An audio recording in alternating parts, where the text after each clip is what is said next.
So I've just come to start cutting the plywood, and since I'm changing the design, I'm like, oh, do I actually need to cut that much plywood?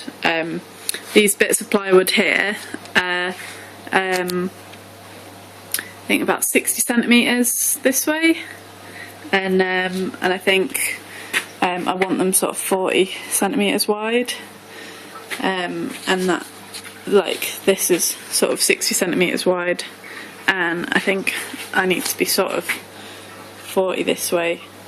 But if the motor's only going to have a little pulley on it, then potentially you only need something really thin.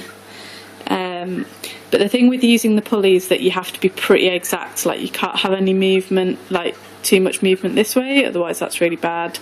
And we have to line up the pulley exactly right with the wheel, whereas the coupling was like a lot wider, so you had sort of a bit of margin of error. So like, depending on where the wheel clips in here, the wheel will sort of move about a bit. Even if you're always using the same bike, that might be a problem. So what I'm thinking of doing is cutting a massive bit of wood anyway, and then putting this on top of a smaller bit of wood that I can move left and right, and maybe even backwards and forwards. Because another thing to take into account is how big the timing belt is, and the timing belt is the thing that goes around the pulley and then around the wheel of the bike. So if the timing belt is actually really big, we might have to move the motor and the pulley back just so that it gets some tension. And what the motor's also going to be mounted onto is a board that has bolts in it that if you tighten it, it angles the bolts up. I mean, a lot like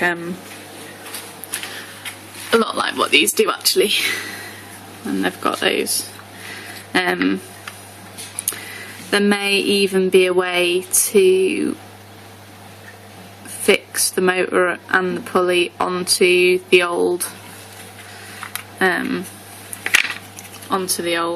rollers, but since these are such nightmares to begin with because they're all weird and stuff, and I might still use these bolt holes. I haven't angle grinded these ones off yet, and I haven't angle grinded those ones off yet.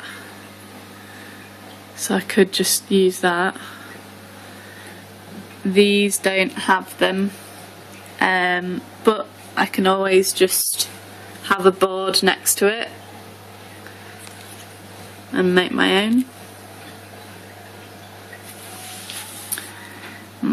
So this is why 90% of doing the Cyclops bike pod generator is just standing and looking at the stands and going, So yeah, that's what I'm dealing with at the moment.